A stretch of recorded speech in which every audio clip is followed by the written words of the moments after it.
Ring of Fury poprvé v Brne. Moje meno je Nathan Christian Zaba, mám 28 rokov, venujem sa bojovým športom, takisto nejakému moderovaniu, nejakému prejavu na Instagrame, takže tzv. Influencer. Ja mám toto pomenovanie rád, ale je to proste tak.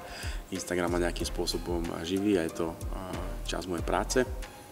No a to je asi tak všetko o mne. A hlavne milujem môjho psa Fufa, ktorý je môj najväčší parťák, francúzsky bulldog. Moja príprava, čo sa týka bojových športov, prebieha Spartacus Fight Gym, vlastne s Atilkom, s Karlom Ríšavým, Lajos Klein je v tomto gyme, takisto Vlasto Čepo. Takže myslím si, že takýto okruh ľudí mám okolo seba, ktorí ma každý deň nejak motivujú. Trénujem cca 4 až 5 krát do týždňa, keď som mimo prípravy, tak sa udržujem tých 3-4 krát a keď je príprava, tak vlastne je to asi aj takých 6-7 krát do týždňa, že vlastne každý deň je tam nejaký dvojfázový tréning a niečo podobné. Takže vlastne toto MMA ma stále, alebo teda aj box a tieto bojové športy ma vedú také disciplíny, čo som veľmi rád, pretože predtým som hrával profesionálny fotbal, to už skončilo toto obdobie a momentálne som sa našiel v týchto bojových športoch. Prvý môj zápas vlastne prišiel po jednej účasti v reality show, bol to vlastne Survivor, kde ma oslovil Ondrej Novotný, kde mi dal ponuku zápasiť v Oktagone, kde ma vlastne 3 mesiace natáčali a chceli spraviť vlastne nejaký projekt, ako sa môže nejaký profesionálny športovec z nejakého iného hľadiska dostať do bojových zápasov. Takže vlastne to bola moja prvá skúsenosť, tento zápas v Oktagone. No tento zápas skončil prehrou, ale to ma tak chytilo a tak ma to namotivovalo, že som sa potom vlastne venoval tomu ďalej. Potom mi prišli ďalšie ponuky z ďalších organizácií, takže vlastne tam bol ešte nejaký ďalší zápas MMA, potom takisto aj v boxe. No a momentálne sedím tu, takže ma určite čaká opäť nejaká ďalšia výzva v mojom živote.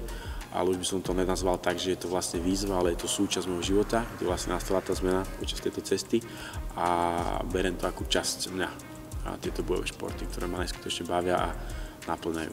Moje cieľ v bojových športoch sú také, že sa dostanú na takú úroveň, aby som mohol napríklad vyzvať niekoho, kto to robí profesionálne, pretože sa ešte nepovažujem určite za profi fightera, ani to podľa mňa nikdy nebude, ale myslím si napríklad, keď sa pozrieme na Jakea Paula, ktorý v boxe dokázal, čo dokázal, tak si myslím, že tá cesta je možná a určite by som si rád dal s niekým niekedy profi zápas. Takže to je môj cieľ, vlastne dostať to na takú úroveň, aby ten tréner môj povedal, Janko Udák, ktorý ma pripravuje na všetko, a vlastne mi povedal, že tento zápas mal profi parametre a spĺňal som všetko, čo by tam malo byť, že toto je môjim cieľom. Toto je dobrá otázka, ktorá taká nejaká známa tvár, alebo teda zápasník by mohol byť môjim súperom, tak toto ešte premyslené úprimne nemám, takže nejaké určité konkrétne meno ešte v hlave nie je, ktorý by mohol byť. Ale viem napríklad, že Tomáš Klub mal už nejaké zápasy a že ešte nevyhral, tak dúfam, že sa to so mnou nepodarí a možno, že tam by som začal, pretože je to profi športovec, aj on, je to zápasník, ale aj profi športovec, čo je fajn, čo uznávam. A trénovať alebo spárovať s takými borcami, ako napríklad Karčeríšavý, alebo Atilka, či Vlasto, alebo aj Lajoško, tak je to určite nepríjemné a v živote sa nedá plná dostať na tú úroveň, ktorú oni majú, ale je to veľká skúsenosť a veľká česť vlastne, že už len so mnou spárujú a že mi odozdávajú nejaké informácie. Takže dá sa povedať, že s každým tým úderom od takéhoto človeka sa niečo ten človek aj naučí.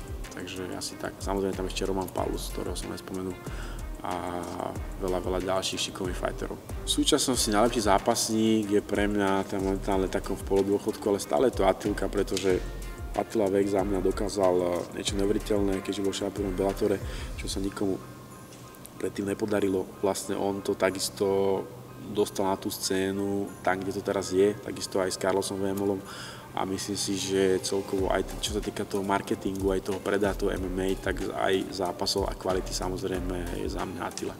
Posledný zápas Carlosa s Atilkom bol veľmi zaujímavý a myslím si, že veľa ľudí čakalo to, že Attila vyhrá takisto ten zápas ako ten prvý, že veľmi jednoducho, ale videli sme, že ten Carlos naozaj tie 4 roky nebol na tom gauči a bral nepríjemných zlých súperov a myslím si, že to športové také šťastie mu to vrátilo, že ustal tam tvrdé rany a nakoniec teda Atilku ukončil. No. Toto vnímanie tejto scény influencerov v tých bojových športoch je veľmi taká dobrá, zaujímavá otázka, pretože mrzí ma to voči tým profi fighterom, ktorí to robili vtedy, alebo v tú dobu za tie iné peniaze to nazveme. Zase na druhú stranu by som išiel sám proti sebe, keby som povedal, že sa mi to nepáči, pretože to práve ja akurát využívam, že som trafil vlastne tú dobu.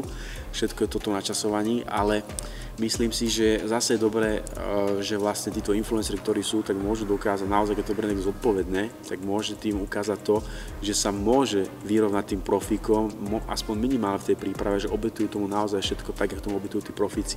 To už, čo za to kto dostane, je samozrejme otázka akejsi organizácii. Ale beriem to naozaj, že si to vážim hlavne túto možnosť, že môžem bojovať a zápasiť pred napríklad vypredanou halou, alebo teda, že sa to streamuje. A tieto veci sú niečo, čo možno tí fighteri nezažili. Takže v jednom tom bode aj s nimi súcitím, a na druhú stranu si tú pozornosť užívam a podľa mňa aj tým, že tomu robíme to meno, tak si myslím, že stúpajú určite aj tie, poviem to tak blbo, že výplaty aj tým profi fighterom. Rád by som pozdravil mojich fanúšikov, aj možno nefanúšikov, tí, ktorí chcete vedieť, aby som zase prehral alebo niečo podobné, pretože aj to je určitá forma podpory, ale je to hlavne pre tých, ktorí ma podporujú, tak už o chvíľu tu bude nejaký zápas, ktorý si myslím, že bude určite opäť kvalitný, pretože ja predvádzam tie športové výkony a myslím si, že sa máte na to tešiť, takže sa na vás teším aj ja a vidíme sa na zápase. Ring of Fury poprvé v Brně. Vstupenky zakoupíte v síti Ticket Portal.